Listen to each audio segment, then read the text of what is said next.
अरिहंत सिद्धेश्वरी उपाध्याय साधु सर्व अर्थे के प्रकाशी मांगली के उपेकारी हैं। तीने को स्वरूपे जाने रागते भई है भक्ति ताते काये को न माये स्तुति उचारी है।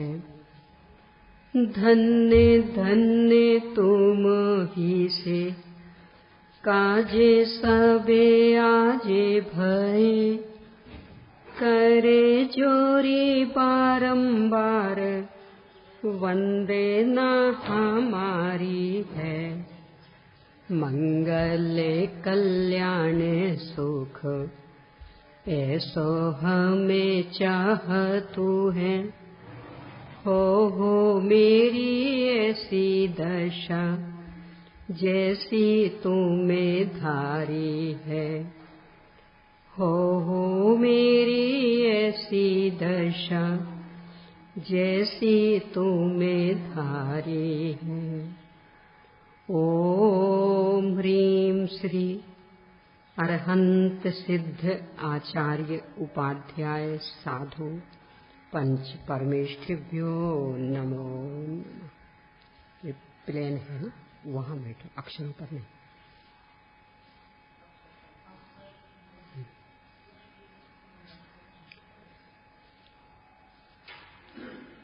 कोई से भी अक्षर हो, मूल में सब भगवान की दिव्य ध्वनि में आए हैं। अब वो कैसे लिखेगा, क्या लिखेगा, उससे क्या फर्क पड़ना। इसलिए कभी भी उनको बदलित नहीं करना। द्रव्यानुयोग और चरणानुयोग का सुमेल कैसे है, इस विषय पर अपनी चर्चा चल रही है। पंच परावर्तन के थोड़ी सी आवाज, पंच परावर्तन के माध्यम से अपनी शाश्वत सत्ता का भान और संपूर्ण पर द्रव्य क्षेत्र काल भाव आदि का आकर्षण समाप्त होकर के दृष्टि अंतरोन्मुखी बनती है। इस विषय पर अपन ने चर्चा कर ली थी। इसके बाद इसका दूसरा बिंदु कि द्रव्यानुयोग का मुख्य विषय एक द्रव्य दूसरे द्रव्य का कर्ता धर्ता हर्ता नहीं है, क्योंकि वस्तु मात्र ही एकत्व विभक्त स्वभावी, वस्तु मात्र ही एकत्व विभक्त स्वभावी होने के कारण अन्य से पूर्णतया निरपेक्ष होने से किसी अन्य का किसी अन्य में किसी भी प्रकार का हस्तक्षेप नहीं है। इसी अपन ने कर्मों के भेद प्रभेद और कर्मों के बंध की प्रक्रिया, इसको लेकर के की थी चर्चा। इसके बाद कल जहां विषय छोड़ा था कि कर्म बंधने के बाद में, कर्म बंधने से लेकर के उदय में आने तक के बीच का जो काल, आबाधक काल, वह भी इस बात का उद्घोषक है कि कोई भी किसी का कुछ भी करता धरता नहीं है। यानी निमित्त उपादान में कुछ भी करने में सक्षम नहीं है। कैसे, तो थोड़ी सी चर्चा अपन ने की थी कि यदि अंतः कोड़ा कोड़ी सागर का स्थिति बंद हुआ है तो आवाधक काल अंतर्मूर्त होगा, और एक कोड़ा कोड़ी सागर का स्थिति बंद हुआ है तो आवाधक काल 100 वर्ष होगा, और उसी अनुपात में फिर यदि 70 कोड़ा कोड़ी सागर का स्थिति बंद हुआ है तो आबादा काल 7000 वर्ष। ज्ञानावरण आदि का 30 कोड़ा कोड़ी सागर का आबादा काल, 30 कोड़ा कोड़ी सागर का स्थिति बंद हुआ है तो आबादा काल 3000 वर्ष। कर्म तो जड़ है, अचेतन है, कैसे पता लग जाता कि कितना बंधा है? काम करने के लिए ज्ञान की आवश्यकता नहीं होती है, शक्तियों की आवश्यकता होती है। प्रत्येक ही वस्तु अनंत शक्ति संपन्न, अनंत सामर्थ्य संपन्न है। उसके बल पर प्रत्येक वस्तु में सुव्यवस्थित काम होता रहता। ज्ञान तो अकेला जीव वस्तु में है, बाकी में कहाँ है? पर सुव्यवस्थित काम तो सब कर रहे। इतना ही नहीं है तो उल्टा, ज्ञान वाले को और अधिक सुव्यवस्थित काम करना चाहिए था। अपन लोग में क्या अपेक्षा रखते, यानी एक हो 3-4 वर्ष का बच्चा और एक हो 10 वर्ष का बच्चा, दोनों शैतानी कर रहे हो, खूब उधम कर रहे, अपन किसको टोकते? क्यों? बेटा तुम तो समझदार है ना, ज्ञान वाला है ना, वो तो ना समझ है। ना समझ शैतानी करे तो फिर भी अपने को स्वीकार हो जाती, पर समझदार करे तो। और यहाँ ये ना समझ बिल्कुल शैतानी नहीं करता। शरीर के एक परमाणु ने भी कभी भी किसी भी जीव को अपना नहीं माना, कभी राग द्वेष नहीं किया, कभी किसी का कर्ता धर्ता नहीं बनता, अपने आप में बस मस्त। और ये समझदार जीव जो मिलता उस पर ही, आज ये मिला तो इस पर अधिकार, कल दूसरा मिल जाएगा तो उस पर अधिकार, यानी जो मिलता सब पर अपना अधिकार जमाने की कोशिश करता। यानी समझदारों की ओर से शैतानी हो रही है, ना समझ की ओर से नहीं। कैसी विचित्रता! तो कर्म यद्यपि ना समझ है, जड़ है, पर इतना सुव्यवस्थित कार्य कि कितना स्थिति बंद हुआ है, उसके अनुसार आबादा काल अपने आप ही बन गया। आबादा काल का मतलब जैसे लोक में होता ना, मान लो बैंक आदि से कर्ज लिया अथवा और भी किसी से कर्ज लिया, तो उसमें कुछ वो म्याद देते हैं, समय देते हैं कि भाई 6 महीने तक तो बिल्कुल नहीं आपको चुकाना पड़ेगा और इसके बाद फिर किस्तों से आप चुकाइए। तो वो जो 6 महीने की उन्हें म्याद दी ना, यानी 6 महीने तक आपको बिल्कुल नहीं देना पड़ेगा और फिर इसके बाद किस्तों के अनुसार आप इतने साल में चुकता कर दीजिए। तो वो जो बीच की म्याद है उसे कहेंगे शास्त्रीय भाषा में आबादा काल। तो ऐसे यहाँ कर्मों में होता कि कर्म बंधने के बाद में कुछ समय तक बिल्कुल वैसे के वैसे पड़े रहते, इसके बाद फिर निषेक रचना क्रम के अनुसार उनका खिलना शुरू होगा, मतलब वो किस्तों में चुकना शुरू हुआ। इसके पहले ऐसे पढ़े थे तो वो आबादा काल। ये जो आबादा काल है, ये एक बहुत बड़ा अवसर अपने को देता है। कभी कोई बात नहीं, भूल चूक हो जाती है। अब क्या विचार ये बताऊं। कल अपन ने यहाँ चर्चा छोड़ी थी, अब इसका विस्तार करना है। श्रीनिक राजा को उदाहरण बनाए अपन। धोखे से चेलना के साथ शादी कर ली थी। धोखे से मतलब उन्हें तो जैन धर्म पसंद नहीं था, पर चेलना और चेलना के पिताजी की शर्त ये थी कि हम तो जैनी के यहाँ ही जाएंगे, जैनी को ही बेटी देंगे, ऐसा चेटक राजा का कहना था। तो नकली प्रदर्शन किया और इस तरह का प्रदर्शन कि सबको विश्वास हो गया कि यदि पक्का जैनी कोई है तो ये है, और हो गई चेलना की शादी। बस शादी तक ही मतलब था, जैसी शादी हुई और फिर अपना वही पुराना घर रहा। अब चेलना को खबर पड़ी कि हे भगवान कहाँ फंस गए, पर क्या करती बेचारी। रोज दोनों ओर से योजनाएं बनती, चेलना की ओर से ये कि कैसे भी करके इनको समझा के जैन बना ले, और श्रेणिक की ओर से ये कि कैसे भी करके इनको समझा के बौद्ध बना ले। प्रचलित बौद्ध का है, पर इतिहास कहता है ब्राह्मण का। इसलिए कि गौतम बुद्ध भगवान महावीर स्वामी के समकालीन थे, ये सर्वत्र प्रसिद्ध। और भगवान महावीर स्वामी तो बहुत छोटे थे, इन्हें चेलना की बड़ी बहन के बेटे हैं। और चेलना की जब शादी श्रेणिक राजा से हुई थी, उस समय श्रेणिक राजा के बेटे भी लगभग उनकी बराबरी के हो गए थे। वो अभय कुमार जो बेटा था, छोटा मोटा नहीं था, मंत्री बन गया था। हाँ, यानी जिसने सारा षड्यंत्र रचा था पिताजी को खुश रखने के लिए, वो इतना बड़ा हो गया था। तो इसका मतलब क्या उम्र रही होगी श्रेणिक की? यानी स्वयं का बेटा शादी योग्य हो गया था, उस उम्र में शादी हुई थी। तो इसका मतलब भगवान महावीर स्वामी से बहुत बड़ी उम्र के थे ये।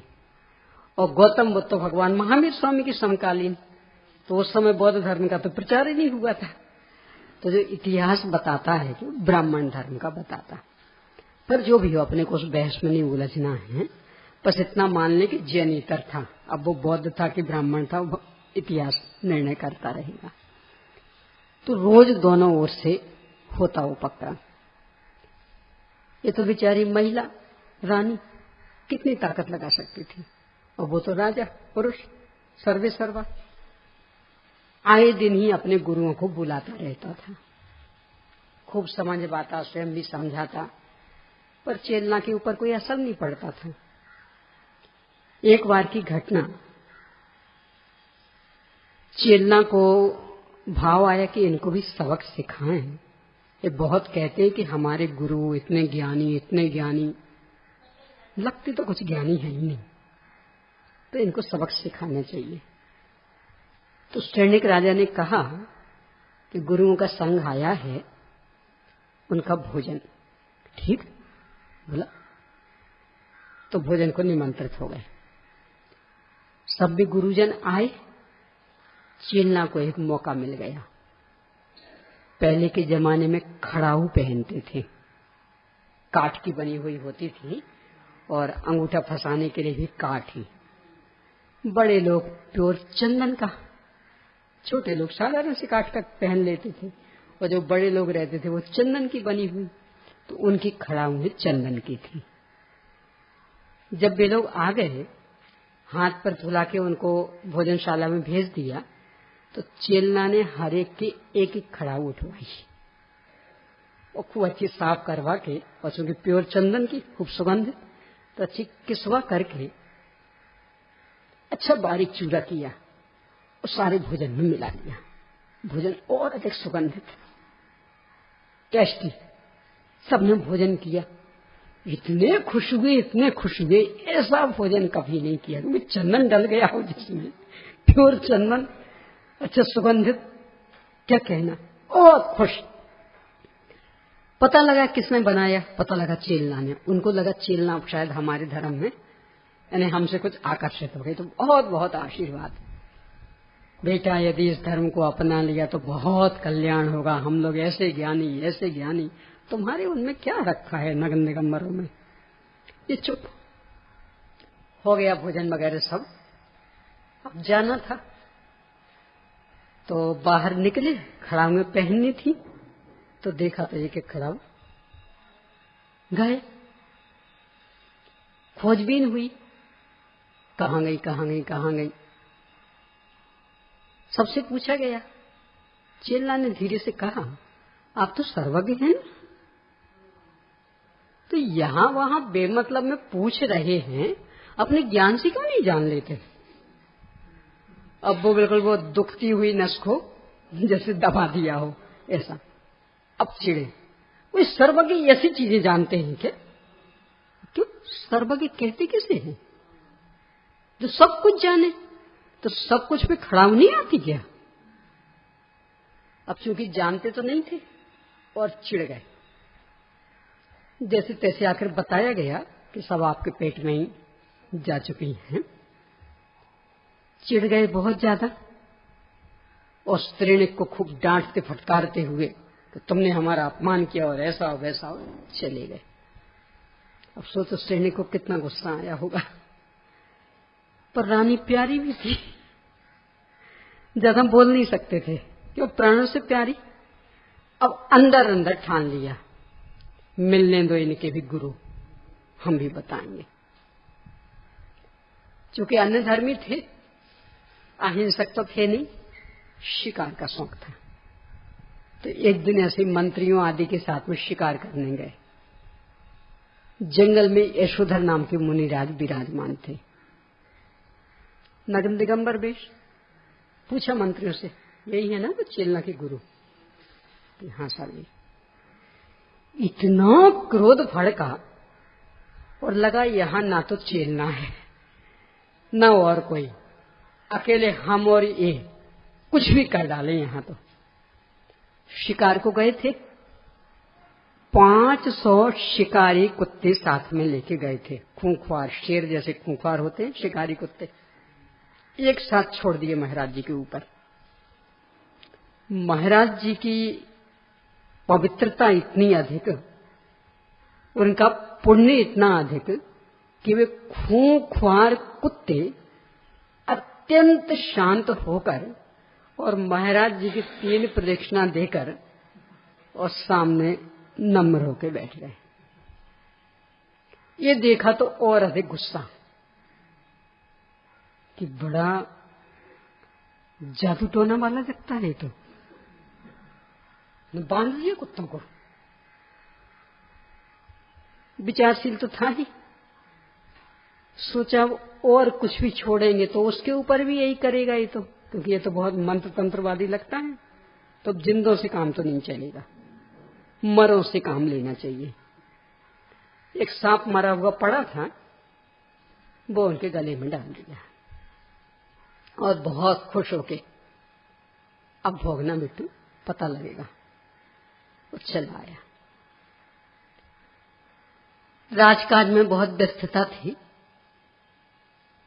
3 दिन तक तो राजमहल में जाने का ही अवसर नहीं मिला, वहीं राजकाज में ही उलझे रहे, राज दरबार में ही। तीसरे दिन की रात तब कहीं थोड़ा सा समय मिला, तो रात को 12 बजे पहुंचे और बहुत खुश होके हमने ऐसा ऐसा किया, यानी ये तो समझ रहे थे हम बहुत बड़ा काम करके आ गए। चेला ने जैसे ही सुना और अंदर से एकदम पीड़ित, स्वामी क्या कर बैठे। उन्हें तो कुछ खबर थी नहीं, तो बोले अरे चिंता क्यों करती हो, वो तो भाग गए होंगे निकाल के फेंक के, अकेले थे। नहीं, यदि मेरे गुरु होंगे तो जैसी हालत में बैठे थे बिल्कुल वैसी की वैसी हालत में बैठे मिलेंगे। मरा हुआ सांप था, कितने कीड़े मकोड़े चींटी आदि चढ़ी होंगी, उनने अकेले सांप ही नहीं खाया होगा, उनके शरीर को भी कितना काटा होगा कि नहीं, वे तो भग गए होंगे। हो ही नहीं सकता। यदि हमारे गुरु होंगे तो बिल्कुल वैसे के वैसे बैठे मिलेंगे।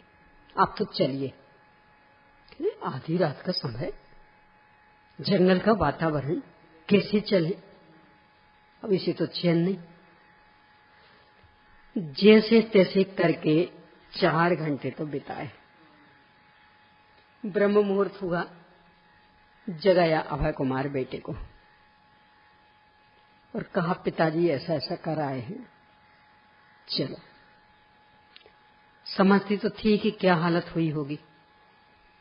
तो गरम प्राशुक जल, मुलायम वस्त्र आदि, और जो भी उस समय मीठे के नाम पर चलता होगा वो साथ में लिया और बोली अभय कुमार से चलो चलो मां। श्रेणिक उत्सुकतावश, जाने का मन नहीं था, पर ये कह रही ना कि बिल्कुल वैसे बैठे होंगे। हो सकता है ऐसा कोई कष्ट सहता रहे और बिल्कुल अकेला, कोई देखने वाला नहीं, कुछ नहीं, कष्ट सहता रहे, बैठा रहेगा, हो सकता है ऐसा। तो कौतूहल बस चले पीछे पीछे। दूर से देखा महाराज जी बिल्कुल वैसे के वैसे बैठे। पास में पहुंचे, अभय कुमार से कहा चेलना ने, ये जो मीठा पदार्थ डालो और धीरे धीरे इन चींटियों को ओसोर करो, और मीठे के कारण वो चली जाएंगी ओसोर। यहां तो चींटियों ने जो काटा था तो पूरा शरीर फूल के डबल, लाल लाल लाल। श्रेणी बिल्कुल देख रहा एक टक दूर खड़ा खड़ा। इतना सब किया, इतने में ही सुबह हो गया। गरम प्रासुक जल ले गई थी चेलना। कहा अभय कुमार से, बेटा थोड़ा सा, क्योंकि एकदम सूजन हो गई है तो थोड़ी सी सिकाई जैसी करके बैयावृत्ति करो। अभय कुमार ने बैयावृत्ति की, थोड़ी सी लाला में दूर हुई, थोड़ी सूजन भी कम हुई। इतने में खूब अच्छा सूर्य भी उगाया, प्रकाश फैल गया सब जगह। मुनि महाराज श्री को भी ख्याल में आ गया कि उपसर्ग टल चुका है। उनने दृष्टि उठाई तो ये दोनों नतमस्तक। स्त्रीनिक अभी तक देख रहा था, पर जैसे ये नतमस्तक हुए तो स्त्रीनिक को भी अंदर से न जाने क्या भाव आया, वो भी झुक गया। मुनि महाराज श्री ने तीनों को एक साथ सब धर्म वृद्धि रस्तु, ये देखाओ श्रेणिक का भाव बदला। हे भगवान, मैं इनको कष्ट में डालने वाला, और आज 4 दिन हो गए, चौथा दिन लग गया, और ये इनका संरक्षण करने वाले, और ये दोनों को एक सा आशीर्वाद दे रहे। मैंने कष्ट में डाला, इनने कष्ट से बचाया, तो कुछ तो अंतर, और कुछ नहीं तो कम से कम आगे पीछे भी तो दे सकते थे ना, इनको पहले और इनको बाद में। पर यहां तो बिल्कुल एक साथ। इतना आत्मग्लानि से भर गया, आत्महत्या करने का परिणाम देगा। क्या दिखाऊंगा मैं अपना चेहरा प्रजा को? अरे ना सही मेरे गुरु, पर मेरे राज्य की सीमा पर थे तो मेरी प्रजा थे कि नहीं थे? एक राजा के नाते प्रजा का संरक्षण करना ये मेरा दायित्व तो बनता था कि नहीं बनता था? और मैंने तो इतना कष्ट दिया, आत्महत्या का परिणाम देख गया। महाराज जी तो मना पड़े ज्ञानी थे, दिख रहे थे बिल्कुल भोले भाले, वो मना पड़े ज्ञानी। बोले, राजन क्या सोच रहे हो? कोई मरने से पाप कटेगा क्या? अब तो और ही गदगद। हमारे गुरु कितनी डींगे हाँकते थे, हम ऐसे हैं सर्वज्ञ हैं, ये जानते वो जानते, और खड़ाऊ कहाँ है ये नहीं जान पाए थे। और ये दिख रहा है बिल्कुल भोले भाले, और हम क्या सोच रहे ये पता लग गया।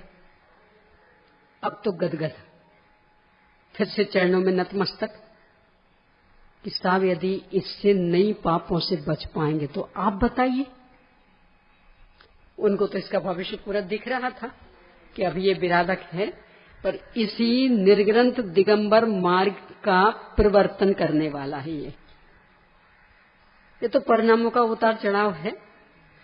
उन्हें वही आत्मा परमात्मा का स्वरूप समझाया, इसके 5 लब्धियों का परिपाक हुआ और सम्यक तो प्रकट कर लिया, औपशमिक सम्यक।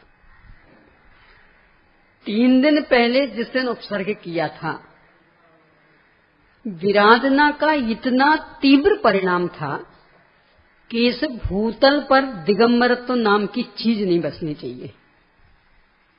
7 ही कर्मों का उत्कृष्ट स्थिति और उत्कृष्ट अनुभाग बंध किया था। आयु में 7 में नरक की आयु, दर्शन मोहिनी में 70 कोड़ा कोड़ी सागर का, इन्हें सब कर्मों का उत्कृष्ट स्थिति बंद, उत्कृष्ट अनुभाग बंद। और 3 दिन बाद चौथे दिन अभी वो कर्म सत्ता में ही पड़े थे, आवादा काल में ही चल रहे थे, क्योंकि 70 कोड़ा कोड़ी सागर का तो 7000 वर्ष का आवादा है ना, तो अभी आवादा में ही चल रहे थे। और इसके परिणाम बदले, और चौथे दिन तो औपशमिक सम्यक ले लिया। और वहीं औपशमिक सम्यक्त के बाद 6 उपशमिक सम्यक्त हो गया। कर्म कहता मैंने क्या कर लिया, हो गई थी भूल चूक, हो गई थी, 70 कोड़ा कोड़ी सागर बंद गए थे, पर आबाधा काल चल रहा था ना, स्वतंत्रता, इसने तो सम्यक्त कर लिया, वो 70 कोड़ा कोड़ी सागर का खत्म। इसके बाद लगभग 15 दिन बाद वहीं राजगृह में विपुलाचल पर्वत पर भगवान महावीर स्वामी का समोसरण आया। ये सम्यक्ति तो बन गया था, पर चूंकि पहले तो अजयन था ना, तो अप्रयोजन भूत तत्व में बहुत शंकाएं थी। प्रयोजन भूत का तो निर्णय हो गया, सम्यक्त हो गया, पर अप्रयोजन भूत में बहुत शंकाएं। पर अब तो पक्का जैनी बन गया, पहुंचा समोसरण में। 60,000 प्रश्न किए, 60 है, क्योंकि अप्रयोजन भूत जैनीतर था, गुरुओं ने जो पढ़ा रखा था वो पढ़ रखा था, तो बहुत बहुत शंकाएं, सब हम तो ऐसा पढ़ा है, आप ऐसा बताते। 60,000 प्रश्न किए, इतनी विशुद्धता बढ़ी कि उन तीर्थंकर भगवान के सानिध्य में छायक सम्यक्त प्रकट कर लिया और तीर्थंकर प्रकृति का भी बंद कर लिया। यानी 18 दिन पहले जिसने 70 कोड़ा कोड़ी सागर का बंद किया था, 18 दिन बाद छायक सम्यक्त हुई, यानी 70 कोड़ा कोड़ी सागर का जड़ मूल से सफाया। छायक सम्यक्त मतलब 70 से ही खत्म। कर्म कहता कहां कर पाया मैं परेशान, बताओ। अभी तो आबादा काल चल रहा था और इसने तो 70 से ही साफ कर दिया, तो कहां मैं परेशान कर रहा हूं। और वहां से आकर के तीर्थंकर होने वाले, तो बाकी सारे कर्मों का ही सफाया करने वाले। ये तो फिर भी बहुत समय, अंजन चोर वो तो उसी भाव में ही मात्र 7 दिन में ही, 7 दिन पहले का सप्त व्यसनी और 7वें व्यसनों में नंबरी, छोटा मोटा नहीं था एवन। और 7वें दिन निरंजन दशा, सिद्ध दशा पाली। कर्मों का भी आबाधा काल ही चल रहा था और उसमें सारे कर्म साफ। निमित्त करता है ना, कर्म परेशान करते हैं ना, ये 7 दिन भी बहुत होता है। करणानुयुक्त तो इससे भी आगे बढ़ के कहता, एक मिथ्या दृष्टि जीव उत्कृष्ट पुरुषार्थ करे तो कम से कम कितने समय में मिथ्यात्व से लेकर के 14 गुणस्थान तक की यात्रा करके सिद्ध हो सकता। तो लिखते मात्र अंतर्मुहूर्त, उत्कृष्ट अंतर्मुहूर्त, यानी 48 मिनट में 2 समय कम पहले मिथ्या दृष्टि था। 12 में द्रव्यलिंग था, यानी बाहर में तो पूरी तैयारी थी, पर भावों में मिथ्यात्व था। अब उपयोग बदला, चेतन चेतन भासने लगा, पुरुषार्थ किया अंतरोन्मुखी। इतना उग्र पुरुषार्थ कि बाहर की तैयारी तो थी ही, पहले से सीधा 7वां और फिर 6वां 7वां 6वां 7वां हुआ और सीधे छपक श्रेणी का आरोहण, उपसंभाली नहीं। और छपक श्रेणी का आरोहण किया, आयु तो ज्यादा थी नहीं, और अंतर्मुहूर्त में 12वां 13वां 14वां सिद्ध भगवान। यानी एक अंतर मुहूर्त के पहले मिथ्या दृष्टि बहिरात्मा, और एक अंतर मुहूर्त समय बीता नहीं कि निकल परमात्मा सिद्ध दशा, कृत दशा, अव्यवाद सुख पा लिया। कर्म निमित्त था ना, परेशान करता था ना, कितना परेशान किया। तो करणानुयोग ये सिखाता है। वो जो थर्मामीटर का भी अपना चल रहा है ना, कि बुखार दिखाया उसने, ये बात तो सही है, क्योंकि वो आप नहीं जान सकते थे उसके बिना, पर उसका अपराध कितना था थर्मामीटर का कितना अपराध था। तो अब उस पर आरोप प्रत्यारोप हम लगाएं, हमें तो पता ही नहीं था कि 104 डिग्री बुखार, इसने बताया है। बताया है ना, उसने बताया है, ये बात तो सही है, क्योंकि हमारा ज्ञान इतना तुच्छ था कि ऐसा करके हम नहीं जान पा रहे थे। तो बताया, ये बात तो सही है, पर कराने में थर्मामीटर ने कराया ना बुखार, तो उस पर आरोप प्रत्यारोप लगाना कितना यथार्थ है। उपाय भी किस पर करना। ऐसे ही कर्म बंधते हैं तो अपन ने क्या क्या अपराध किए हैं ये बता देते हैं हमें, कि भाई यदि नहीं किए होते तो हम बनते नहीं, तो बंधे इसका मतलब तुमने अपराध किए हैं, तो बता देते, इतनी बात तो सही है, पर कराया कितना है उनने अपराध।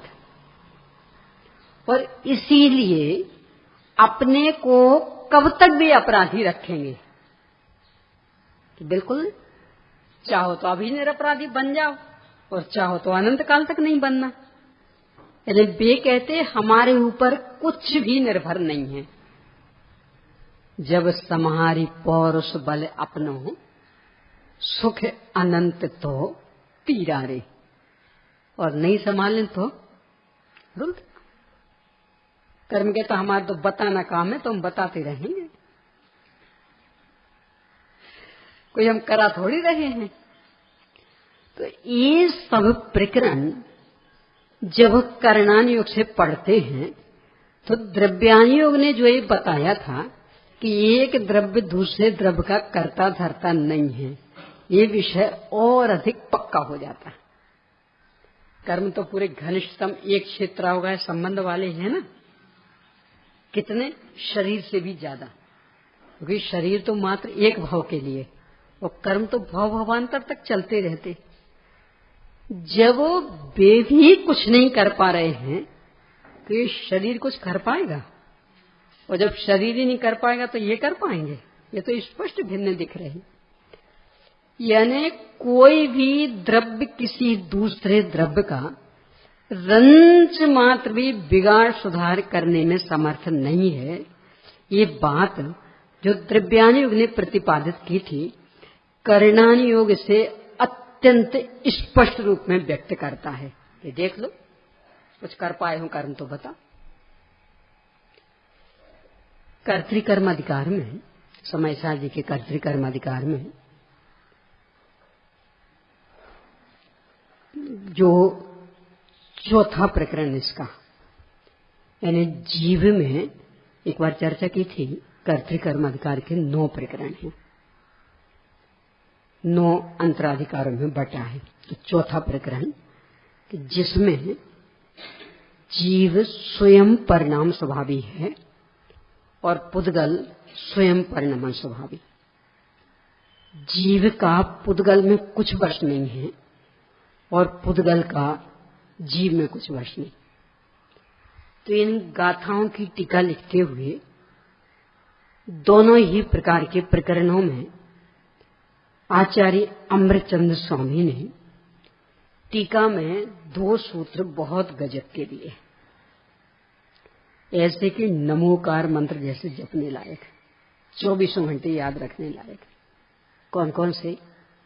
एक तो ये, नहीं स्वतो असति शक्ति कर्तु मन्नेन पार्यते। अब तो पढ़ चुके हैं कर्ता कर्म का, पढ़ी कि नहीं पढ़ी पंक्ति? कौन सी गाथाओं की?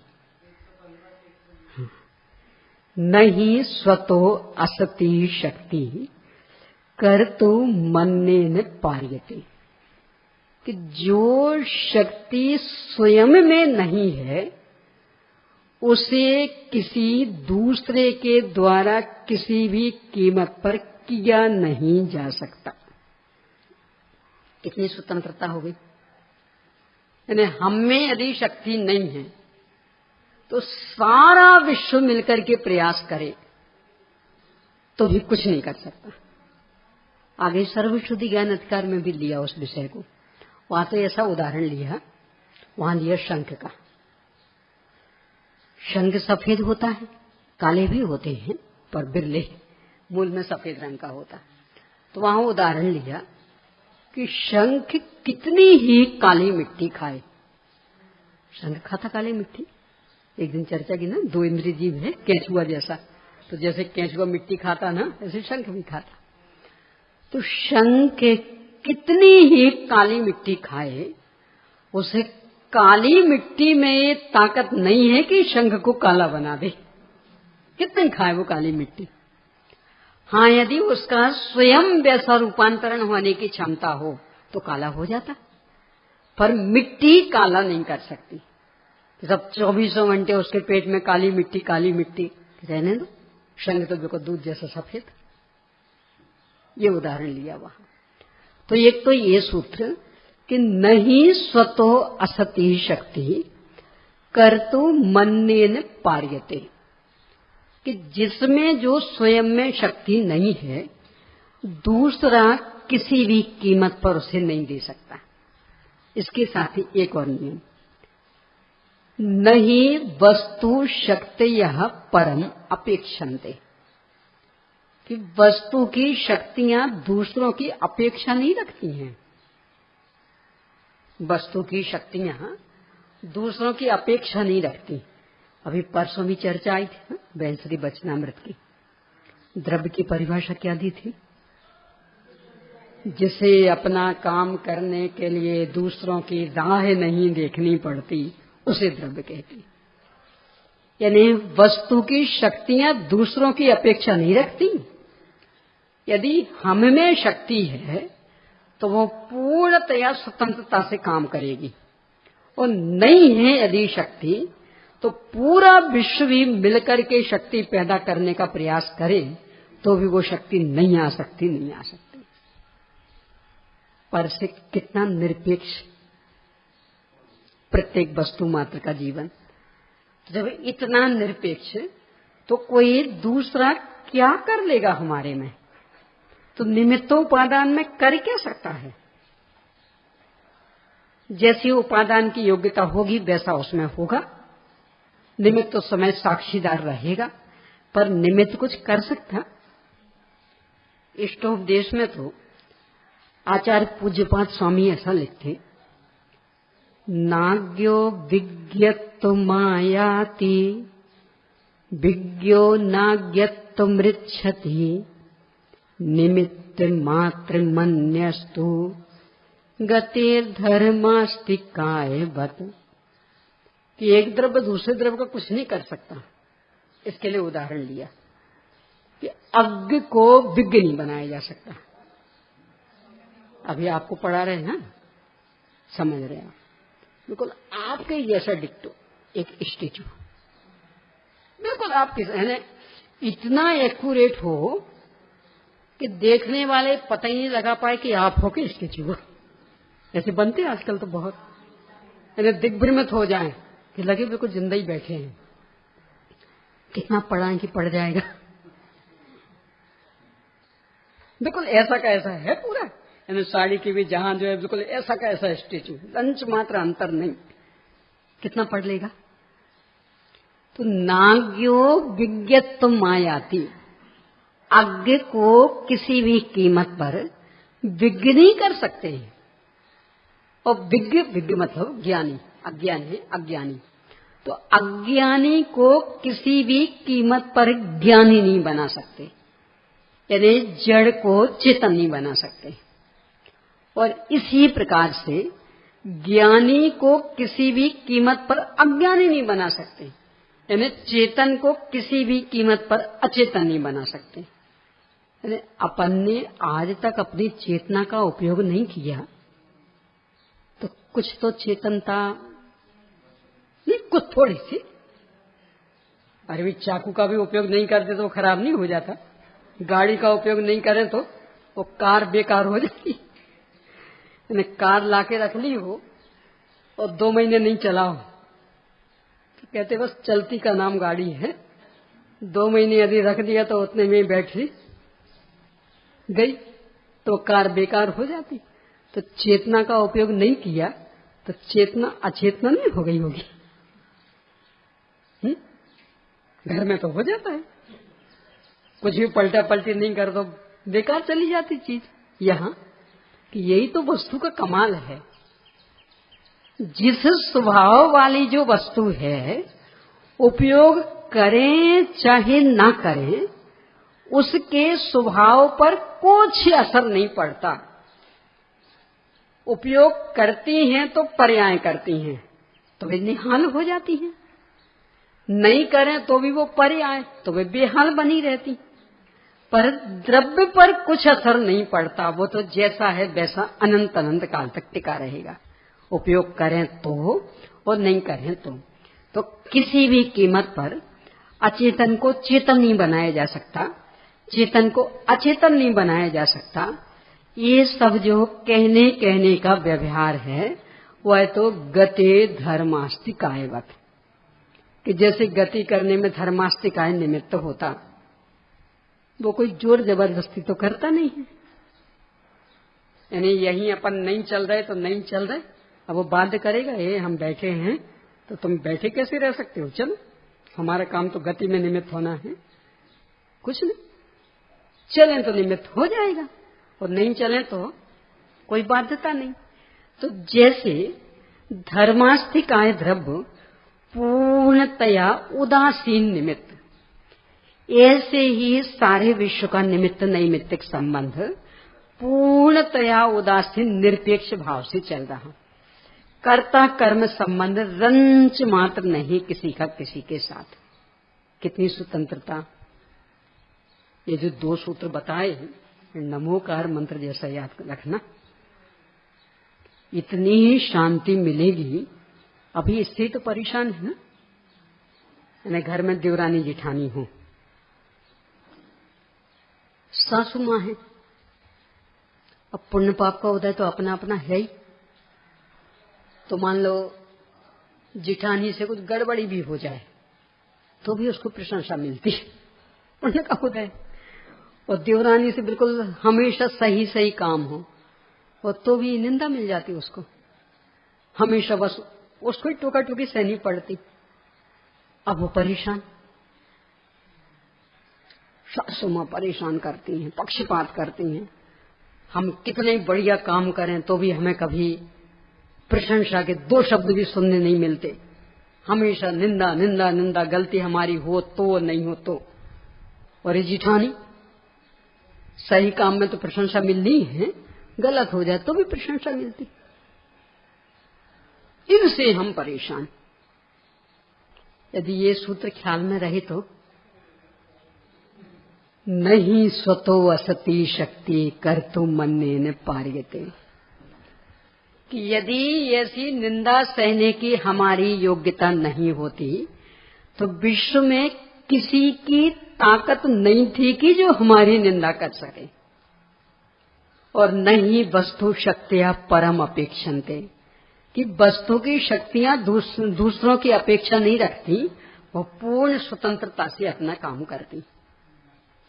देखो ज्ञानियों के ऊपर इतने भयंकर उपसर्ग हुए, कितने कितने भयंकर, मात्र बस इन सिद्धांतों के बल पर वे अडिग बने रहे।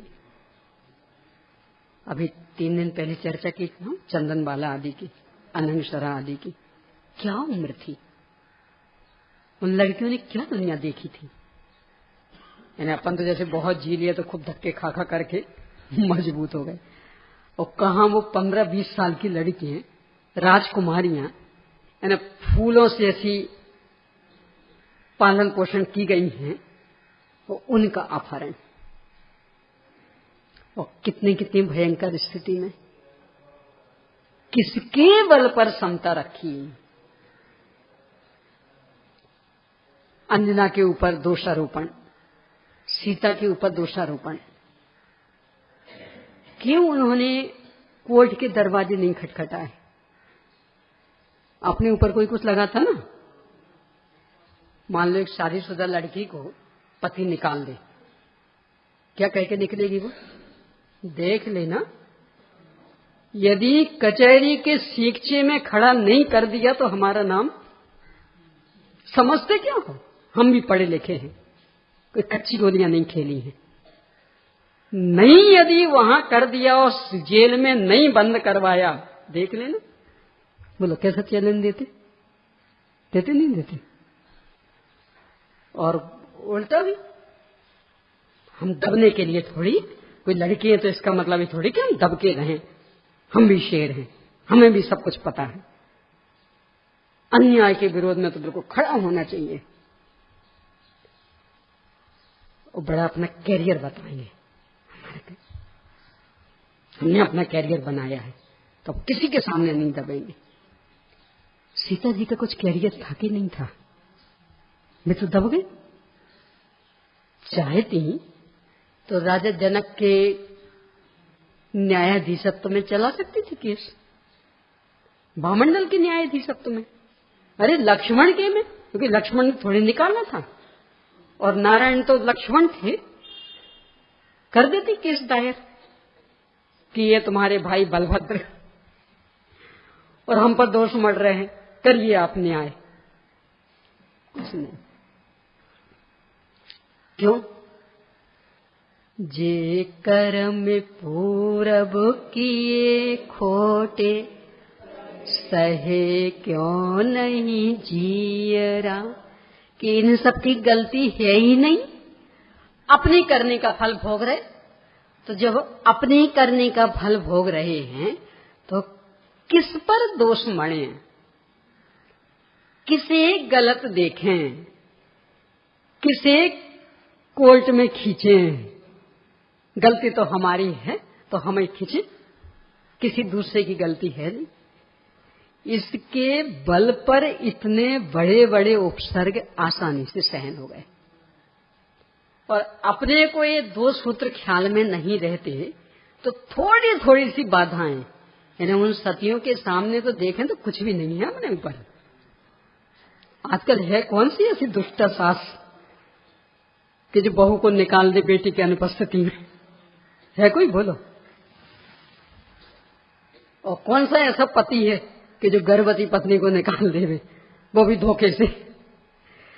यानी पहले जैसा जो भी हुआ है, आजकल तो सरकार की कृपा से वातावरण ऐसा कि इतना दुष्ट कोई हो ही नहीं सकता। ना तो जंगल बचे, कहां निकालेंगे?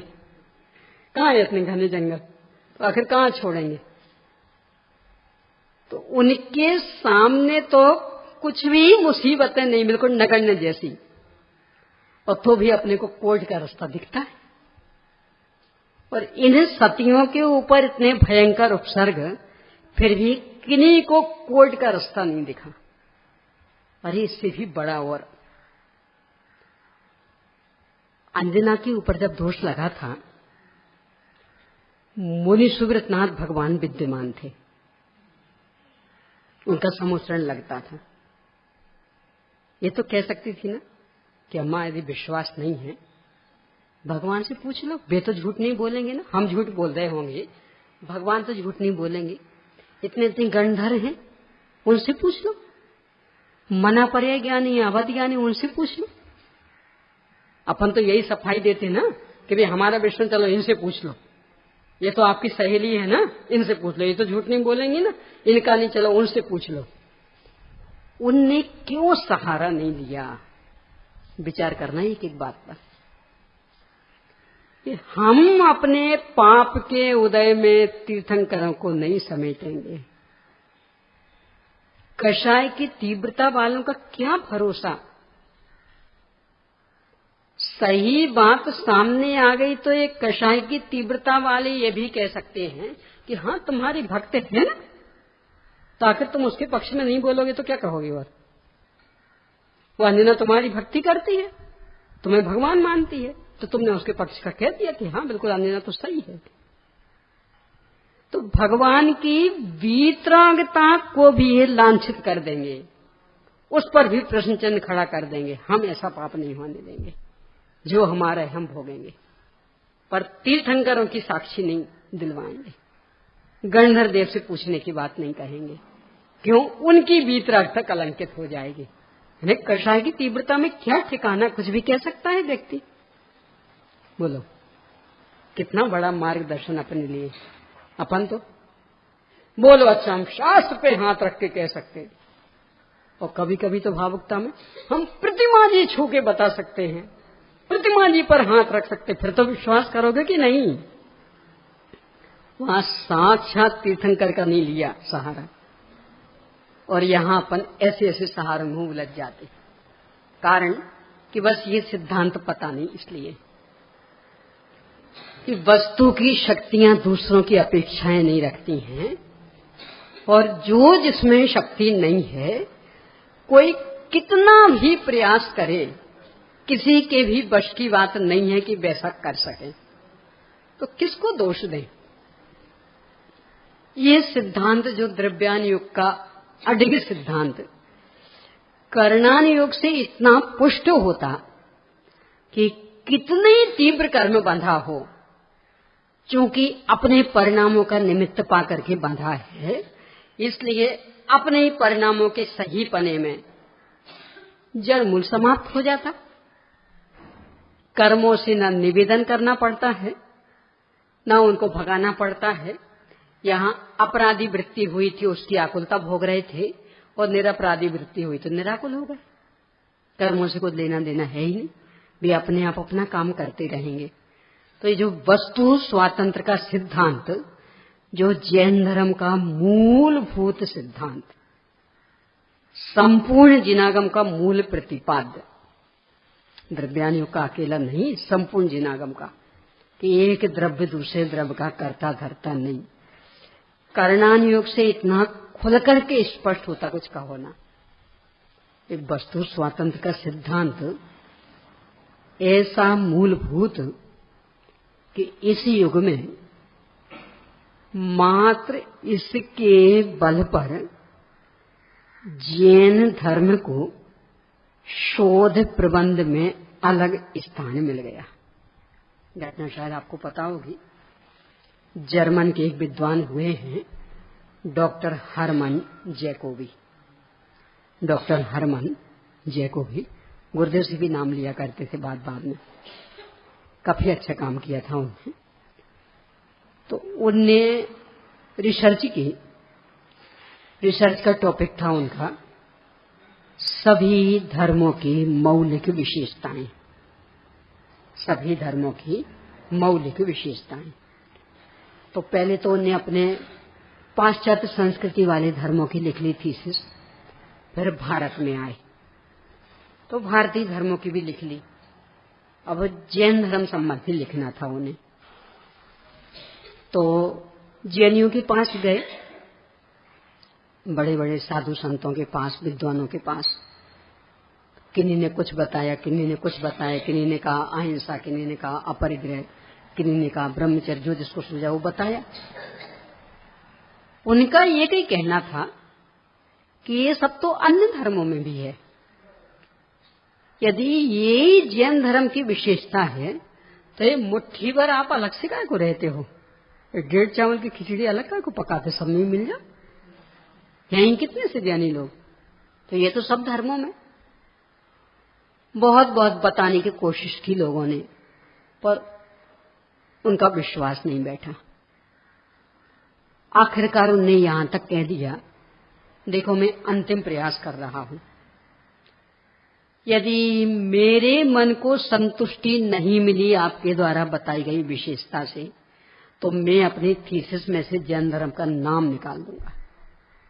यानी विश्व में जैन धर्म भी कोई धर्म है ये नहीं रहेगा, और मेरी थीसिस से विश्व स्तर की थीसिस, इसमें से यदि नाम निकला मतलब जैन धर्म गायब। किसी ने सलाह दी, ऐसा करो, अंतिम प्रयास ही अपना लो, तो ऐसा करो, बनारस में फूलचंद सिद्धांत शास्त्री रहते हैं, आप एक बार उनसे मिल लो। नहीं मन को संतोष हो तो जो देखी सो करना, और तो हमारे पास कोई उपाय नहीं। तो गए, जैसा पता बताया था तो गए, तो बिल्कुल एक साधारण सा घर है, बिल्कुल एक साधारण सा। अंदर गए तो और ही साधारण से, उनकी भी वेशभूषा, खद्दरधारी थे, उनकी भी वेशभूषा बिल्कुल साधारण से। घर में भी कोई अपने बापूजी का देखा हुआ ना, राम जी भाई का, उनके घर को देख करके कोई कह नहीं सकता था कि ये वकील होंगे। हम लोग तो जाते थे, जब सोनगढ़ जाते थे तो सुबह की कक्षा उनकी 5 बजे से चलती थी।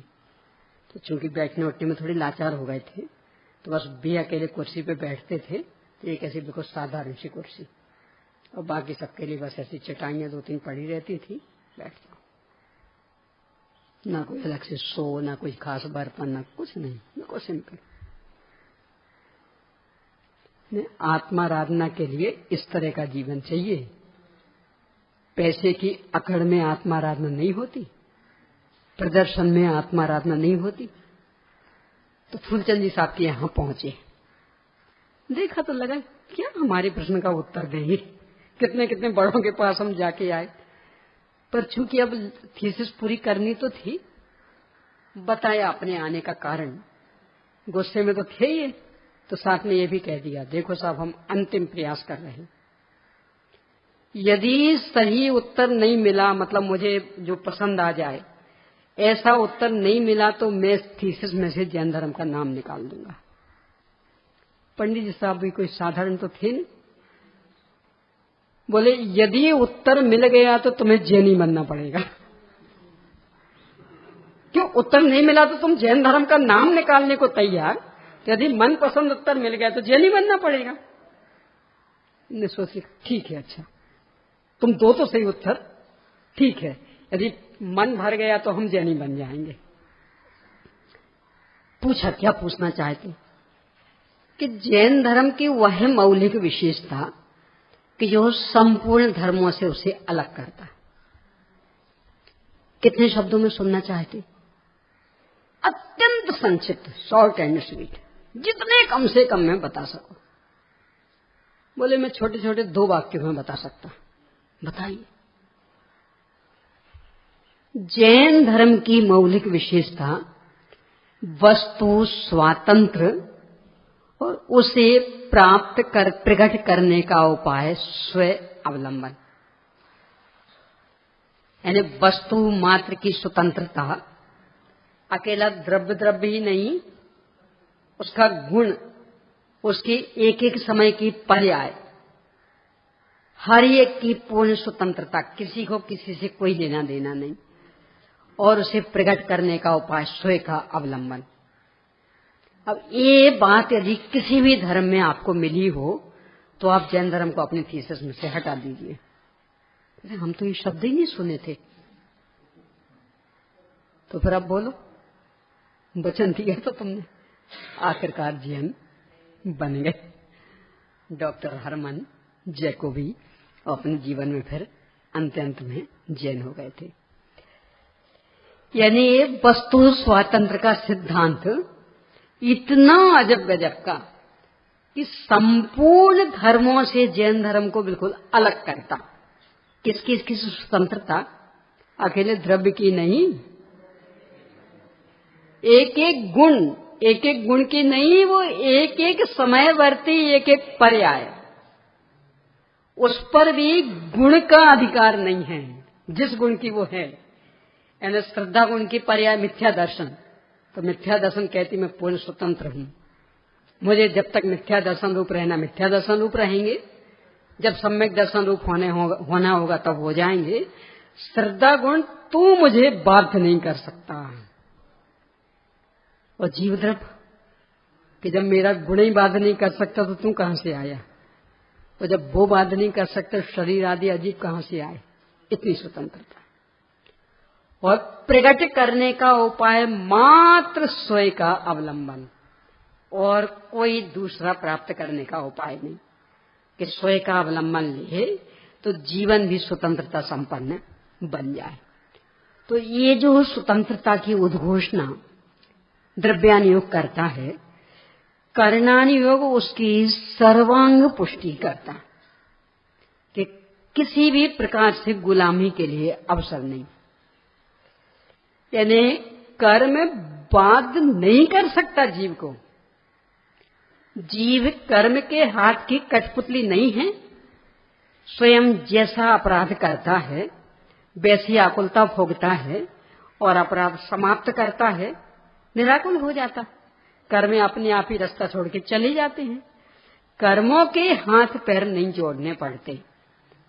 तो एक कर्म सिद्धांत पूरा सर्वांग, यानी चाहे उसका प्रकृति बंद हो, चाहे स्थिति बंद हो, चाहे प्रदेश बंद हो, चाहे अनुभाग बंद हो, चाहे उसके उत्कर्षण अपकर्षण आदि 10 करण हो, प्रत्येक उसकी व्यवस्था ये सिद्ध करती है कि वस्तु मात्र ही पूर्ण स्वतंत्र है, किसी का भी उस पर रंच मात्र अधिकार नहीं है। इस तरह से वस्तु स्वातंत्र को सिद्ध करने वाला कर्णान योग। ये दूसरा बिंदु। निमित्त के संदर्भ में इसी को और स्पष्ट करें तो समय सार जी का बंध अधिकार पूरा लिया जा सकता है।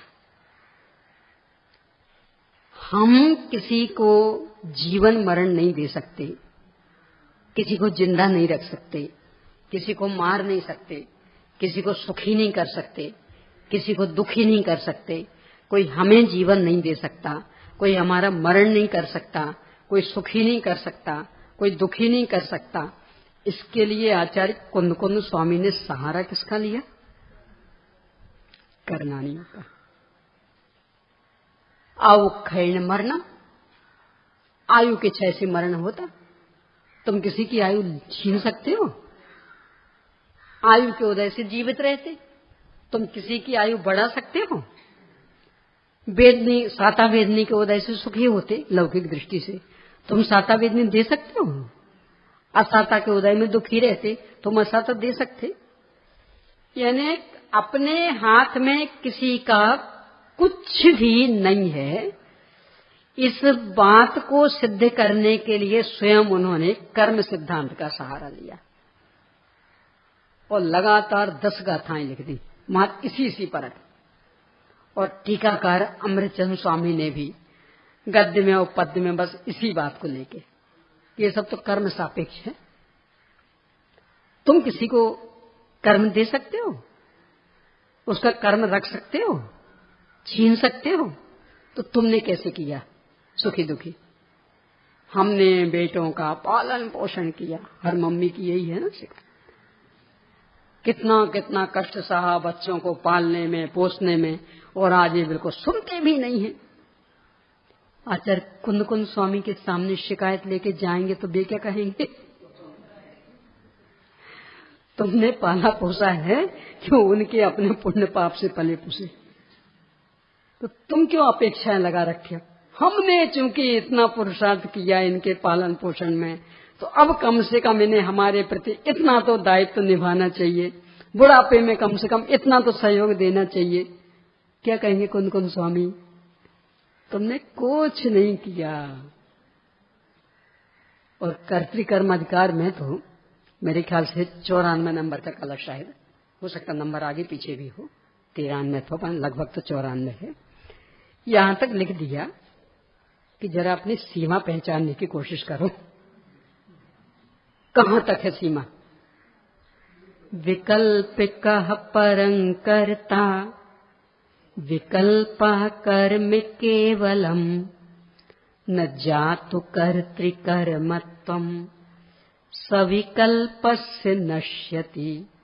लोक में सूक्ति चलती ना, मुल्ला की दौड़ कहां तक और इससे आगे कहां जाएगा?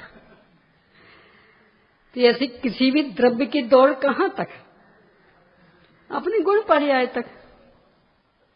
तो अपनी दौड़ कहां तक? अपने विकल्पों तक। विकल्प का परं करता, बेटे का ऐसा हो जाए वैसा हो जाए, ये हो जाए तो अच्छा, ये हो जाए तो अच्छा, बस यहीं तक अपनी सीमा है।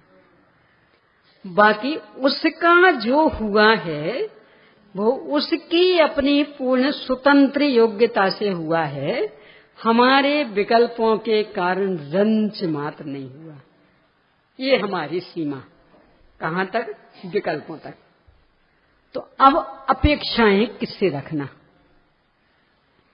हमने आपका कुछ किया हो तो आपसे अपेक्षाएं रखें कि जब हमने आपका किया तो आप भी हमारा इतना करना, और जब हमने आपका कुछ किया ही नहीं, कर ही नहीं सकते थे, मात्र विकल्प ही किए, तो अब आपसे अपेक्षाएं रखने के लिए अवसर कहां रहा? और जब अपेक्षाओं के लिए अवसर नहीं रहा तो अरे सब हम तो ऐसा ऐसा सोचा था, हमारा ये ऐसा करेंगे और आज तो बिल्कुल पूछते भी नहीं है। इस शिकायत करने के लिए भी कहाँ अवसर रहा। देखो, अपेक्षाएं रख लेते हैं, बस इसीलिए ही अपेक्षाएं भंग होने पर कष्ट सहते हैं। और अपेक्षाएं क्यों रखे? हमने इनका किया है तो ये हमारा क्यों नहीं करेंगे। यदि ये अकर्तृत्व का सिद्धांत ख्याल में रहे, किसने किसका किया, वस्तु स्वतंत्र, तो हमारी तो सीमा हमारे विकल्पों तक रही। सोचा तो था हमने कि इनका ऐसा हो जाए, और हो भी गया उस समय, पर मेरे विकल्प से नहीं, इनकी स्वयं की योग्यता से। निमित्त भी मैं नहीं हूं, इनका अपना कर्म का उदय। इन्हें उपादान इनकी अपनी योग्यता और निमित्त कर्म का उदय। तो हम कौन होते? ना हम उपादान, ना हम निमित्त। तो अपेक्षाओं के लिए कहाँ अवसर रहा?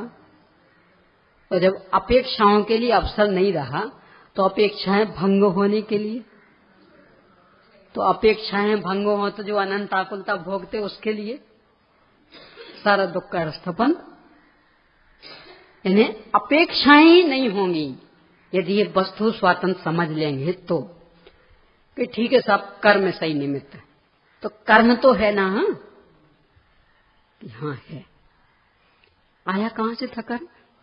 वही पहले वाला परसों का दोहरा लेना, पूरा परसों का पूरा दोहरा लेना। आप नहीं थे दोपहर को, वो 8 कर्मों का जो दिया था आमंत्रण, कि ठीक है हम कर्मों का फल भोग रहे, पर कर्म भी तो हमसे भिन्न द्रव्य है ना। तो आखिर एक द्रव्य दूसरे द्रव्य का कर्ता धर्ता हो गया ना। भाई ये कर्ता धर्ता ना सही, कर्म सही, पर जैसे ये पराया वैसे कर्म पराया, तो हो गए ना कर्ता धर्ता। आचार्य कुंद स्वामी कहते बिल्कुल गलत, बिल्कुल नहीं हुए। क्यों नहीं हुए? क्योंकि उस कर्म की परेशानी थोड़ी सह रहे हैं, अपने विकल्पों का कष्ट सह रहे हैं।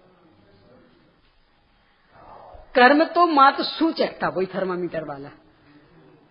किसकी तकलीफ सह रहे? यानी 104 डिग्री बुखार बताया था थर्मामीटर ने, अब बहुत बेचैनी हो रही, सिर एकदम फटा जा रहा है, हाथ पैरों में खूब तकलीफ, खूब गर्मी गर्मी गर्मी, अथवा मलेरिया का तो खूब ठंड ठंड ठंड। तो किसकी बेचैनी भोग रहे? वो थर्मामीटर में 104 आ गया है ना, उसकी ना। ये जो सिर फटा जा रहा ना, तो वो थर्मामीटर में 104 आ गया उसका ना।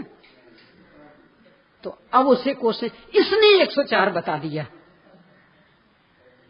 कि उसने तो मात्र बताया है, परेशानी उसकी नहीं भोगनी पड़ रही है। परेशानी तो यहाँ जो विकृति है उसकी भोगनी पड़ रही। तो इलाज यहाँ करो तो राहत मिलेगी। ऐसे ही कर्म ने तो बताया है कि हमने क्या क्या अपराध किए। सजा कर्मों की नहीं भोग रहे हैं, वे तो थर्मामीटर जैसे, तो उसकी सजा थोड़ी हम भोग रहे हैं। जो हमने अपराध किया उसकी सजा भोग रहे। तो यदि नहीं भोगना चाहते हैं तो उपाय एक ही है कि अपराध नहीं करें। और अपराध की मूल जड़ क्या? परलक्षी परिणमन। तो परलक्षी परिणमन समाप्त हो कैसे हो? स्थाता का स्थान खोज ले। समयसार के मूल शब्द है ना, स्थाता का स्थान। बैठने वाले के लिए अच्छा बढ़िया स्थान है ना एक शाश्वत ध्रुव तत्व, तो वहां क्यों नहीं बैठते? चाहे जहां बैठते, और फिर कहते सब यहाँ साता नहीं मिलती, जहां जाओ वहीं से भगना पड़ता है, उठाते हैं लोग। तो आप ऐसी जगह पे बैठे क्यों? अरे इतना तो तुलसीदास जैसे भी कहते हैं, तुलसी तहां न बैठिए जहां को दे उठाए। वे कहते हैं वहां नहीं बैठना जहां से कोई उठा दे। ये सब पर्याय कैसी हैं? निमित्त रूप में कहें तो कर्म बिठाता है और कर्म ही उठाता। तो यहां तो कोई स्थिर नहीं रह सकते। दूसरों ने बिठाया तो वही दूसरा उठाएगा, और कोई दूसरा नहीं भी उठाया तो ये स्वयं ही खिसक जाएगी, वो आसन ही बर्बाद हो जाएगा। किस पे बैठोगे? जिस पर्याय पे बैठे ना, पर्याय को अहम करके बैठे, वो पर्याय तो एक समय की वही खिसक जाएगी, फिर कहां बैठोगे? तो स्थाता का एक स्थान है ना शाश्वत ध्रुव तत्व, जो स्वयं है और अनंत वैभव संपन्न और शाश्वत, यानी कभी भी विघटित ना हो ऐसा आसन, परम ठोस शुद्ध आसन, उस पर क्यों नहीं बैठते? कोई नहीं हटाएगा। फिर तो रहिए अनंत अनंत काल, यथा तथा शिव परिणय हो जाएगा। तो जहां से हटना पड़े वहां बैठते क्यों हो? ये तो कहां बैठे? कि ये तो उसका प्रश्न होगा कि जिसके पास बैठने की जगह ना हो। यानी आपका अपना फ्लैट है, अब बगल वालों के यहां जाते हैं तो वो हमारे यहां क्यों आए, हमें अमुक काम करना, हमें अमुक काम करना, बहाने बनाता है। अब आप परेशान, तो कहां जाएं, क्या करें? भाई साहब क्या कहेंगे? क्यों परेशान है? ये तो वो बैठने नहीं दे रही। क्यों? तुम्हारी जगह नहीं है क्या? तुम गई क्यों वहां? तो कहां जाएं बताओ? तो तुम्हारा घर नहीं है? तुम्हें प्रश्न क्यों खड़ा हुआ कि कहां जाएं? ये तो उसके दिमाग में प्रश्न होता है कि जिसका अपना घर नहीं हो। जब आपका अपना घर है बढ़िया, तो अब कहां जाएं फिर? ये प्रश्न खड़ा क्यों हुआ? ऐसे जब स्वयं शाश्वत ध्रुव तत्व है, अनंत अनंत वैभव संपन्न है, तो ये प्रश्न खड़ा क्यों हुआ कि सब शरीर को अपना नहीं माने तो किसे अपना माने बताओ? इन पर्यायों को अपना नहीं माने तो किसे अपना माने बताओ? कि तो नहीं है कि दूसरा कोई, इसके अलावा कुछ है कि नहीं है? तो है तो उसे अपना क्यों नहीं मानता? शाश्वत ध्रुव तत्व है ना, और वो शाश्वत है, कभी हटना भी नहीं पड़ेगा, तो उसे क्यों नहीं मानता अपना? यानी दीनहीन पामर बन के शरण यहां वहां खोजने की कोशिश क्यों कर रहा? स्वयं जो शाश्वत तत्व है उसमें क्यों नहीं बैठता? आचार्य ये कह रहे, तो वस्तु स्वातंत्र बता करके वे ये बता रहे हैं कि कर्म को तो बीच में इसलिए लाए थे कि पहले इन कर्ताओं का निषेध हो। ये कर्म नहीं बताते ना, तो ये कर्ता बने बैठे हैं। कोई कहता हमने इसे सुखी किया, कोई कहता हमने इसे दुखी किया, कोई कहता हमने इसे जी लाया, कोई कहता हमने इसे मारा। तो पहले इन कर्ताओं का निषेध हो जाए ना, तो फिर कर्म से भी निपट लेंगे। तो इन कर्ताओं का निषेध करने के लिए बीच में कर्म को लाए। अब जब इनकी समस्या हट गई, क्योंकि ये सामने खड़े हैं, ये आरोप प्रत्यारोप लगाते, यहां तो दोनों तरफ से बात होती ना, कर्म में दुतरफा बात नहीं होती, वो तो बेचारा एक तरफा। तो ये दुतरफा बोलने वालों की संगति से पहले बचें, तो उससे निपटना तो बहुत आसान। क्योंकि हमने कहा क्या किया आपने? अच्छा कुछ नहीं किया, सुबह से 4 घंटे से परेशान हो रहे, और ऊपर से ये कहते क्या किया आपने? ये जवाब मिलेगा। और अच्छा यदि ऐसा तो देखना कल से, तब पता लग जाएगा क्या किया था हमने। ऐसी धमकियां मिलेंगी। तो पहले इनसे छुट्टी हो जाए, तो ये धमकियां बच जाएं, रौब सहना बच जाए, कर्म से तो निपट लेंगे। तो पहले इन सब निमित्तों से, यानी अपन सब इन निमित्तों से बचाने के लिए आचार्य कुंद कुंद स्वामी ने कर्म को खड़ा किया कि जीवन तो आयु कर्म के उदय में टिक रहा। तुमने आयु कर्म दिया है किसी को, तो कैसे उसको जिंदा रखा? वह जो थोड़ा सा सुखी हुआ तो अपने वेदनी कर्म पुण्य के उदय में सुखी हुआ, तुमने उसे पुण्य दिया है तो कैसे सुखी किया? तो इन निमित्तों से चक्कर समाप्त हुआ, कर्म पर आए कि ठीक है कोई बात नहीं, कर्म से तो हुए ना सुखी दुखी। तो अब कर्म का कि वास्तव में कर्म से हुए, कर्मण वर्गना अपने आप कर्म रूप में बदली थी, तो किसको भोग रहे वास्तव में? अपने ही परलक्षी परिणमन को। कर्म तो एक सूचना दे रहा, वो तो थर्मामीटर जैसा है, तो उसको कहाँ भोग रहे? तो अपने ही परलक्षी परिणमन वाली आकुलता को भोग रहे हैं, और वो अपनी है। तो उसे बदलें, स्वलक्षी परिणमन करें, आकुलता समाप्त। तो एक ने दूसरे को कहाँ भोगा है? एक ने दूसरे का कहाँ किया है? कर्म ने हमें परेशान कहाँ किया? अपने विपरीत परिणमन से परेशान और अपने स्वाभाविक परिणमन से सुखी होंगे। इस तरह से वस्तु स्वातंत्र बता करके कोई किसी का रंच मात्र करता धरता नहीं है।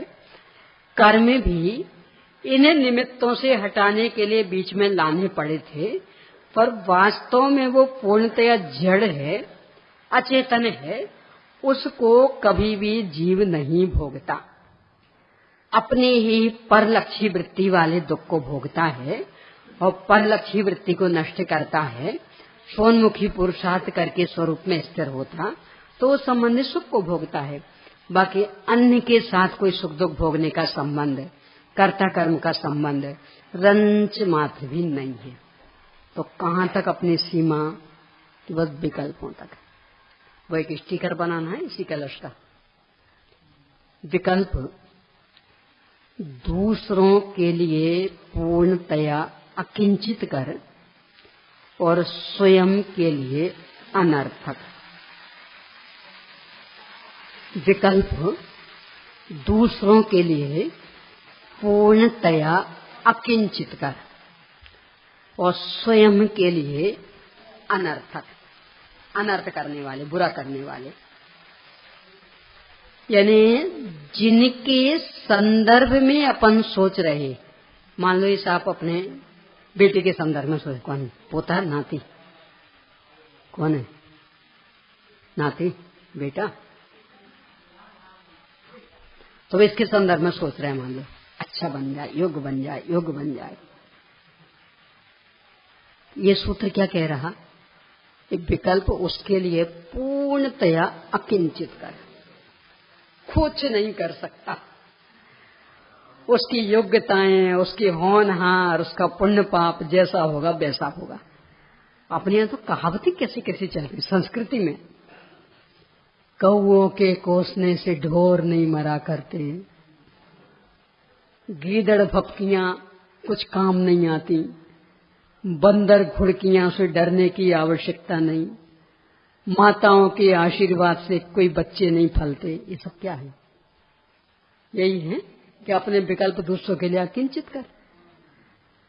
देखो नहीं होते तो विचार करना। संपूर्ण विश्व में माता पिता से बढ़कर संतान का हितैषी और कोई होता है? और किस कीमत पर? स्वयं भूखे रहकर बेटों का पालन पोषण करते हैं, अपनी इच्छाओं की होली जलाकर बच्चों की इच्छाएं पूरी करते हैं। न आर्थिक स्थिति कमजोर हो, होली दिवाली का अवसर हो, नए कपड़े खरीदने हैं, पर आर्थिक स्थिति कमजोर है, किसके लिए आएंगे कपड़े? तो स्वयं के लिए। तो अभी तो नहीं है पैसा, फिर देखेंगे, पर बच्चों को उनका शौक अभी पहनने करने के दिन है। आर्थिक स्थिति कमजोर है, ज्यादा दूध नहीं ले सकते, ज्यादा फल नहीं ले सकते, तो जो भी जितना लिया है किसको मिलेगा? स्वयं दूध की इस गंध सूंघ करके संतुष्ट हो जाएंगे। अरे बच्चे के पेट में गया ना, मतलब मेरे पेट में गया। किस कीमत पर करते हैं बोलो? फिर भी जैसा चाहते वैसा हो पाता संतान का? क्यों? स्वतंत्र, यानी अपने विकल्प दूसरों में कुछ भी करने के लिए पूर्णतया अकिंचित कर, कुछ नहीं कर सकते।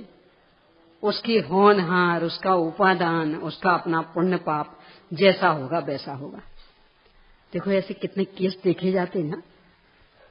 वृद्ध माता पिता जिंदा हैं, और उनके देखते देखते बेटी विधवा हो गई। वृद्धावस्था में ऐसा प्रसंग सुनना ही उनके लिए कितना भारी पड़ता, पर कर सकते कुछ। ये सोच करके बेटी की शादी की थी, कितना प्रयास किया था। आपने तो पद्म पुराण में लिया है इसको बहुत भावुक बनाते हुए। वहां ऐसा लिखा, राजा जनक जैसे पिता, वशिष्ठ और विश्वामित्र जैसे ज्योतिषियों से कुंडलियों का मिलान करवाया।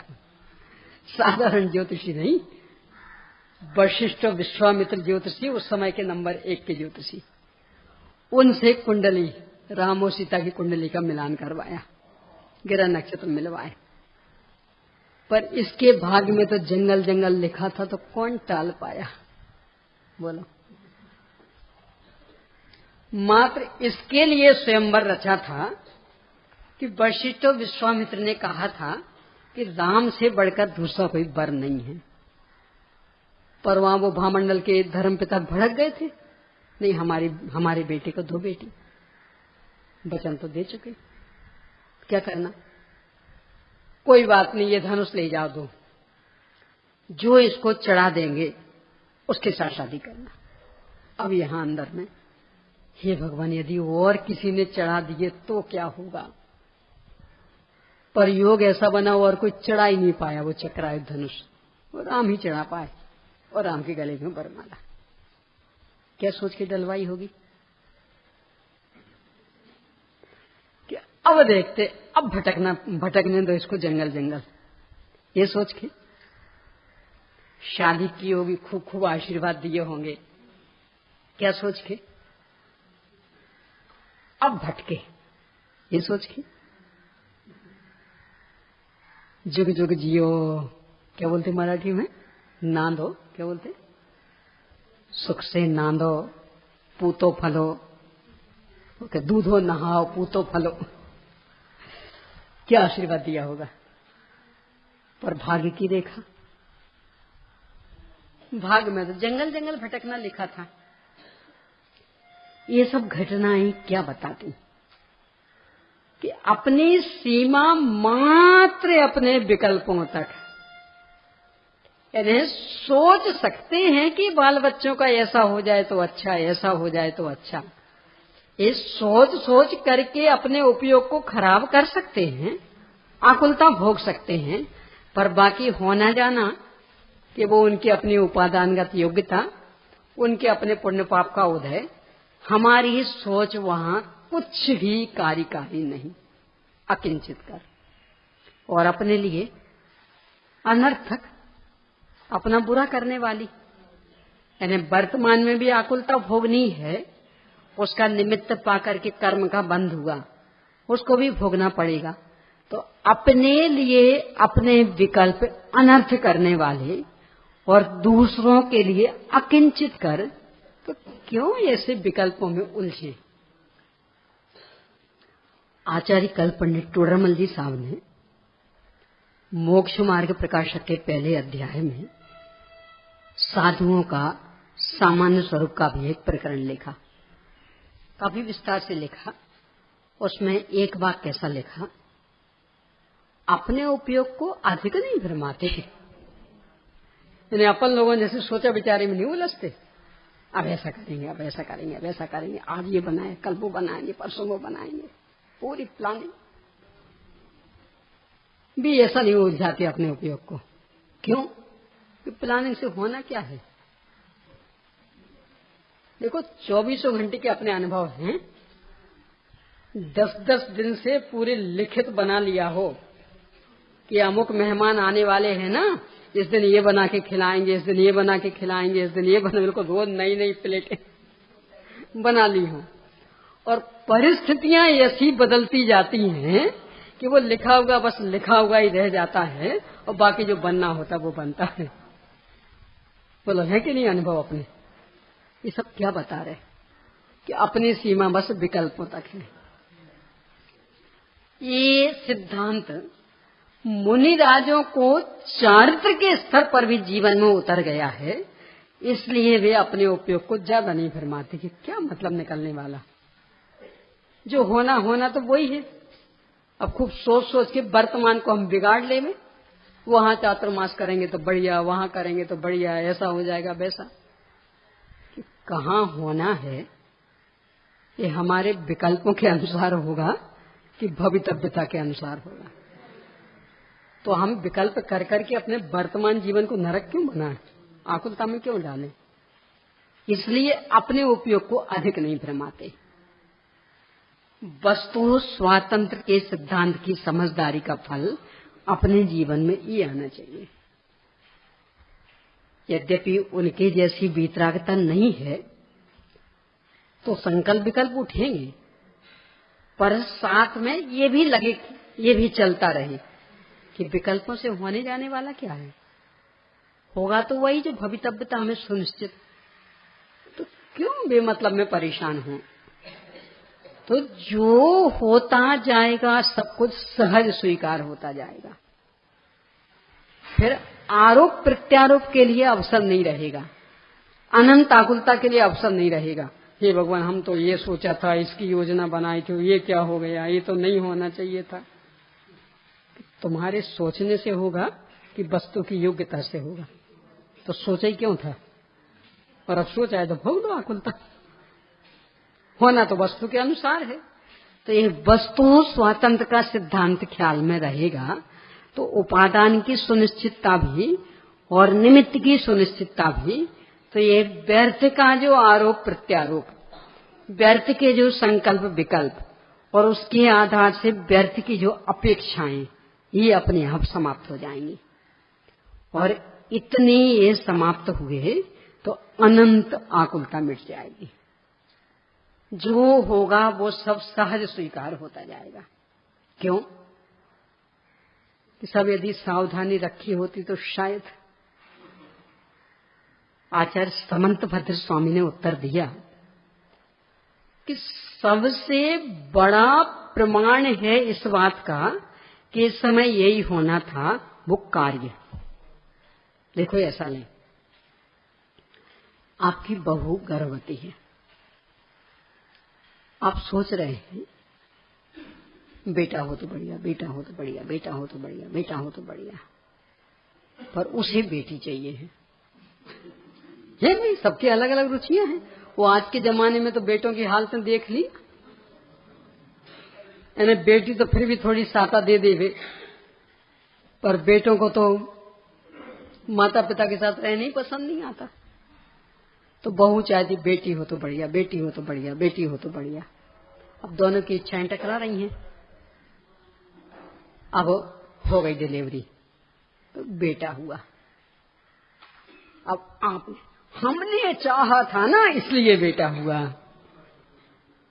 है ना?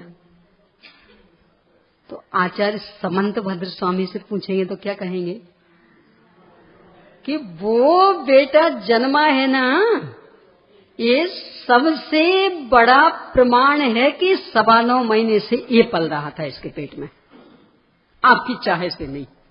तो आप क्यों खुश हो रहे? यानी हमने चाहा था बेटा हो, बेटा हो, बेटा हो, इसलिए बेटा हुआ। तो इसलिए बेटा हुआ कि वो 9.25 महीने पहले से पल रहा था। तो आप क्यों खुश हो रहे? और खुश होकर के बहू का दिल क्यों जला रहे? क्योंकि आप उछलते हो तो उसे बुरा लगता है। अम्मा की इच्छा पूरी हो गई, हमारी इच्छा पूरी नहीं हो पाई, तो क्यों उसको परेशान कर रहे हैं? आचार्य समंत भद्र स्वामी ने 24 तीर्थंकर भगवान की स्तुति, जो स्वयंभू स्तोत्र नाम से प्रसिद्ध, उसमें वासुपूज्य भगवान का स्तवन करते हुए ये लिखा, बायेतरोपाधि समग्र तेयम् कार्येषु ते द्रव्यगत स्वभाव नैवान्यथा मोक्ष विधिश्च पुंसाम् हेतुद्वया विस्कृत कार्य लिंगा। कि वो जो कार्य है ना, वो उसका लिंग यानी चिन्ह है कि इस समय यही होना था। इससे बड़ा प्रमाण और क्या चाहिए? यानी कोई ये पूछे कि सब यही विषय क्यों चल रहा है इस समय, क्या उत्तर आएगा? सब इन लोगों ने निवेदन किया कि तो हम तो ये निवेदन किया था। आचार्य समंतबद्ध से पूछेंगे तो भी ये उत्तर देंगे कि ये चल रहा है ना। तो ये सबसे बड़ा प्रमाण है कि इस समय यही विषय चलना था। न इनके कारण चला है और न इनके कारण चला, यानी वो कार्य, वो घटना, ये सबसे बड़ा प्रमाण है कि इस समय यही होने वाला था। अब प्रश्न चिन्ह किस पर लगाएं? अब टोका टोकी के लिए कहाँ अवसर? अब खुश होने के लिए हाँ हमारी बात रह गई, हमने ये चाहा था। दूसरा परेशान, हमारी बात नहीं रही, कि ना आपकी रही है ना आपकी रही है, जो होने वाला था वो हुआ है। तो वस्तु व्यवस्था की रही है। अब खुश रहना हो तो वस्तु व्यवस्था को स्वीकार कर लो, तो हर कार्य सहज स्वीकार होता जाएगा। तो वस्तु स्वातंत्र की स्वीकृति में अपने को अपनी मर्यादाएं ख्याल में आ जाती कि बस विकल्पों तक अपनी सीमा, दूसरों के संदर्भ में सोच सोच करके परेशान हो सकते, इतनी स्वतंत्रता। बाकी अन्य में कुछ हो सके ये तो कभी भी संभव नहीं। तो फिर सोचने से भी क्या फायदा, जब हमारे हिसाब से कुछ होना ही नहीं है तो काहे को माथा भारी रखें, इनका ऐसा हो जाए तो अच्छा, इनका ऐसा हो जाए तो अच्छा, काहे को परेशान हो रहे। उनका उनकी योग्यता अनुसार होगा कि हमारे सोच के अनुसार। तो बेमतलब में परेशानी मोल क्यों लें? तो ये वस्तु स्वातंत्र का सिद्धांत अपने इन व्यर्थ के विकल्प जालों पर विराम लगा देता है। ये कोई फायदा तो है नहीं, अपने को आकुलता भोगनी है और वहां तो पत्ता भी हिलने वाला नहीं, तो क्यों व्यर्थ में सोचें। भूमि का अनुसार जो होते हैं उनकी भी निरर्थकता अपने को भाषित होती रहती कि इससे होने जाने वाला कुछ नहीं है, तो काहे कोई पागलपन करना। इस तरह से अपने जीवन को सुख शांति में बनाता है और वास्तव में कर्म भी करता धरता नहीं है। यानी ये तो करता धरता है ही नहीं, कर्म भी नहीं, हमने अपना ही विकार किया है और उसकी ही सजा हमने भोगी है। तो एक द्रव्य दूसरे द्रव्य का करता नहीं है, ये बात से खुल करके स्पष्ट होती है। शेष चर्चा चले, प्रश्न कीजिए। श्रेणिक की घटना हमें, श्रेणिक राजा श्रेणिक की घटना हमें क्या मार्गदर्शन देती है? अगला, जैन धर्म के, जैन धर्म का लिखो, जैन धर्म का मौलिक सिद्धांत क्या है? अगला, वास्तव में हमारी सीमा कहाँ तक है? वास्तव में हमारी सीमा कहाँ तक है और हम किसका फल भोगते हैं? बस।